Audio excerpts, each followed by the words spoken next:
కేంద్రంపై ముఖ్యమంత్రి చంద్రబాబు మరోసారి నిప్పులు చెరిగారు. ఆంధ్రప్రదేశ్కు కేంద్రం నమ్మక ద్రోహం చేసిందని మరోసారి దుయ్యబట్టారు. కేంద్రం తీరుకు నిరసనగానే 20న తాను దీక్షకు దిగుతున్నట్లు చెప్పారు. చంద్రన్న పెళ్లి కానుక వెబ్సైట్ను చంద్రబాబు ప్రారంభించారు. కేంద్ర ప్రభుత్వం నమ్మక ద్రోహం చేశారు. ధర్మ పోరాట దీక్ష చేయాలని 20వ తారీఖున ఎంపిక చేసుకున్నానని చెప్పి కూడా నేను మీకు తెలియజేస్తున్నా. ఇది నా బాధ్యత కింద ఈ రాష్ట్ర ప్రయోజనాల కోసం చేపట్టే దీక్ష. మీ అందరి సహకారం అవసరం. నాకు ఏమాత్రం అనుమానం లేదు. 90 లక్షల మంది ఆడబిడ్డల ఆశీస్సులు నాకు ఎప్పుడూ ఉంటాయి. దీనికంటే గొప్ప వరం ఇంకొకటి లేదు. మిమ్మల్ని అన్ని విధాలా పైకి తీసుకురావడం నా బాధ్యత. మీకు వ్యక్తిగతంగా, కుటుంబంగా అన్ని విధాలు మిమ్మల్ని పైకి తీసుకొచ్చే బాధ్యత తీసుకుంటాను. ఎప్పటికప్పుడు నేను ఒకటే చెప్తాను, గుర్తుపెట్టుకోండి. నాకు ఏం బాధ్యతలు కానీ ఇంకోటి లేవు. నా బాధ్యత, నా ఆలోచన ఈ పేదవాళ్ళ గురించి. ఆ పేదవాళ్ళల్లో మిమ్మల్ని ఎంపిక చేసుకున్నాను. మీ ద్వారా 90 లక్షల కుటుంబాల నుంచి పేదరికం నుంచి నిర్మూలన చేయగలిగితే, మీ ఆదాయం పెంచితే రాష్ట్రంలో అందరికీ సహాయం చేసినట్టే. కొంతమంది ఈ డాక్రా సంఘాలు లేని వాళ్ళు కొద్దిమంది ఉండొచ్చు. మిగిలిన వాళ్ళు డబ్బులు ఉండేవాళ్ళు ఉన్నారు. వాళ్ళకు నేనేం సహాయం చేయాల్సిన పని లేదు. వాళ్ళ తెలివి, వాళ్ళ డబ్బులే వాళ్ళకి సహాయం చేస్తుంది. నేను సహాయం చేయాల్సింది ఈ పేదవాళ్ళకి చేయాలి. ఆ చేసే విధానం కూడా మా ఆడబిడ్డల ద్వారా, నా చెల్లెమ్మల ద్వారా ఈ కార్యక్రమాన్ని చేస్తారని మరొకసారి మీ అందరికీ హామీ ఇస్తున్నా. మీరు కూడా ఆ నమ్మకం, నేనైతే నమ్మకం పెట్టుకున్నానో మీరు ఆ నమ్మకం నా మీద పెట్టుకోవాలి. నేను ఒకటి అడుగుతున్నా. ఇది నా మానసిక పుత్రిక. ఈ డాక్రా సంఘాలనేటివి నా మెదడులో నుంచి వచ్చిన ఆలోచన. ఇది ఎవరో చెప్పింది కాదు, ఎవరో చేసింది కాదు. అక్కడి నుంచి ఎప్పుడు కూడా నాకు గుర్తొచ్చేది మీరు గుర్తొస్తారు. ఏ కార్యక్రమం చేసినా మిమ్మల్ని దృష్టిలో పెట్టుకొని నేను కార్యక్రమాలు చేస్తాను. భవిష్యత్తులో కూడా ఒకటే చెప్తున్నాం.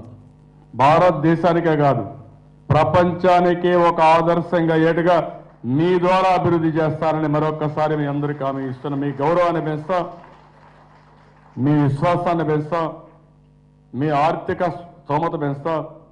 అదే మరిగా మీరందరూ ఆనందంగా ఉండే విధానానికి శ్రీకారం చుడతాను. మీరు కూడా దాన్ని ఎప్పటికప్పుడు నేను చెప్పే మాటలు మీరు అర్థం చేసుకోవాలి. అట్లా కాకుండా కొంతమంది మాట్లాడుతూ ఉంటారు, మీరు చూస్తూ ఉంటారు. తెల్లవారితో నిద్ర లేస్తే పేపర్లు చూస్తే మనకు భయంకరంగా కనపడుతుంది. అన్ని జరిగితే ఇంకేం చేయాలో మనకే అర్థం కాదు, పిచ్చిపడుతుంది. ఆ టీవీలు చూస్తే మీరు చూస్తూ ఉంటారు. మన అభివృద్ధి గురించి వాళ్ళు మాట్లాడరు, కానీ ఆ టీవీలో చూసినప్పుడు ఒకసారి ఆ వార్తలు చూస్తే చాలా బాధేస్తుంది. ఇటీవల కాలంలో ఆ టీవీలు ఇవన్నీ చూస్తూ ఉంటే కూడా మనకు కావాల్సింది ఒక పాజిటివ్ అట్మాస్ఫియర్ కావాలి. ఈరోజు చాలామంది అన్నారు, నేను ఒకటే చెప్పాను, మనకు అన్యాయం జరిగింది. అన్యాయం జరిగిందని ఇంట్లో పడుకుంటే న్యాయం జరగదు. అన్యాయం జరిగిందని రోడ్డెక్కి 24 గంటలు మన రాష్ట్రానికి నష్టం వచ్చే విధంగా మనం చేసుకుంటే మనకు న్యాయం జరగదు, ఇంకా నష్టపోతాం. జరగాల్సింది ఒక పక్క పోరాటం చేయాలి, ఒక పక్క కష్టపడి పని చేయాలి. ఎంత పోరాటం చేసినా మధ్యాహ్నం భోజనం లేకుండా పోరాటం చేయగలుగుతామా? ఒకరోజు నీళ్లు లేకపోతే చేస్తామా? ఆ సమస్యలు ఉంటాయి కదా. నేను అందుకే చెప్పాను, అన్యాయం చేసింది కేంద్రంలో ఉండే ప్రభుత్వం. ఒకప్పుడు కాంగ్రెస్, ఇప్పుడు బీజేపీ. వాళ్ళు అన్యాయం చేస్తే మన రాష్ట్రంలో బంద్ కాలిస్తే ఎవరికి నష్టం? మనకే కదా. మన తొలివి, మన కొరివి తీసుకొని తలగొక్కుంటే ఏమవుతుంది? కాలకుండా ఉంటుందా? డెఫినెట్గా కాలుతుంది కదా. పోరాడండి బీజేపీ పైన, కేంద్రం పైన పోరాడదాం. రేపు రాబోయే రోజుల్లో 25 సీట్లు గెలిపించుకుందాం. ఆ పార్టీ అడ్రస్ కూడా లేదు, ఎప్పుడూ లేదు, రేపు కూడా ఉండదు. 25 సీట్లు మనం గెలిపించుకుంటే మనమే నిర్ణయిస్తాం ఏ ప్రభుత్వం రావాలి, ఏం రావాలని మనం నిర్ణయించుకునే పరిస్థితి వస్తుంది. అంతవరకు పోరాడతాం. ఆ తర్వాత పోరాటమే కాకుండా మనం అనుకున్న లక్ష్యాన్ని మనం సాధించుకుంటాం. నేను ఆ విధానంతోనే పోతాను. ఎక్కడా రాజీ నేను ఎందుకు రాజీ పడాలి? ఎవరి కోసం రాజీ పడాలి? నేను ఆ రోజు బీజేపీతో పొత్తు పెట్టుకున్నప్పుడు మీకోసం పెట్టుకున్నా. మోసం చేశారు, ద్రోహం చేశారు.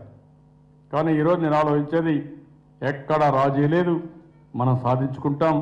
చెప్పిన మాట తప్పారు, అనేక సార్లు అనేక మాటలు చెప్పారు, ఎక్కడా అమలు చేయలేదు. అందుకే 20వ తారీఖున ధర్మ పోరాట దీక్ష చేస్తున్నాను. నాకు మీ ఆశీస్సులు కావాలి. అందరి ఆశీస్సులు కావాలి, మీ సహకారం కావాలి. మీ సహకారం, మీ ఆశీస్సులు ఉంటే ఇంకా నేను కష్టపడతాను. ఈరోజు మీరు గుర్తుపెట్టుకోవాలి, 4 సంవత్సరాల్లో ఎక్కడా లేని వెసులుబాటు మీకు వచ్చింది. అదే బీజేపీ, అదే కేంద్రం కూడా మనకు సహకరించుంటే, ఇంకా ఎక్కువ డబ్బులు వచ్చుంటే ఇంకా ఎన్ని పనులు చేసుకునేవాళ్ళం ఒక్కసారి మీరు ఆలోచించాల్సిన అవసరం ఉంది. అక్కడే బాధ. నేను అడిగింది గొంతెమ్మ కోరికలు కాదు, మనకు ఇవ్వవలసిన న్యాయమైనటువంటి డిమాండ్లు ఇవన్నీ. నేను అడిగేది విభజన చట్టంలో పెట్టిన అంశాలు, ప్రత్యేక హోదా. ఇది వాళ్ళ బాధ్యత. వాళ్ళు ఇవ్వకుండా ఇవన్నీ చేసే పరిస్థితికి వచ్చారు. ఏదేమైనా నేను మిమ్మల్ని కోరేది ఒకటే, ప్రతి ఒక్క ఆడబిడ్డ మీ డాక్రా సంఘాల్లో చర్చ చేయాలి. ఎందుకంటే మీరు ప్రత్యేక హోదా మాకు సంబంధం అనుకోకూడదు, విభజన చట్టం మాకు సంబంధం అనుకుంటే కష్టం. మీరు మనసు పెడితే ఏం జరిగింది, ఏం జరగలేదో చాలా బాగా మీరు చర్చించే పరిస్థితి వస్తుంది. నేను నమ్ముకున్న డాక్రా సంఘాలు నా చెల్లెళ్ళుగా, అక్కలుగా మీరు చేయాల్సిన పని, ఎట్టయితే మీ గురించి డాక్రా సంఘాల్లో చర్చిస్తున్నారో, సమాజం గురించి, మన పిల్లల భవిష్యత్తు గురించి మీరు విభజన చట్టాన్ని గురించి చర్చ చేయండి.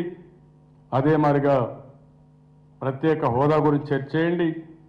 అంతేకాకుండా 4 సంవత్సరాలు మనం చేసిన అభివృద్ధి, మళ్ళా భవిష్యత్తులో మనం ఏ విధంగా ముందుకు పోవాలనే విషయాలు కూడా మీరు మాట్లాడండి.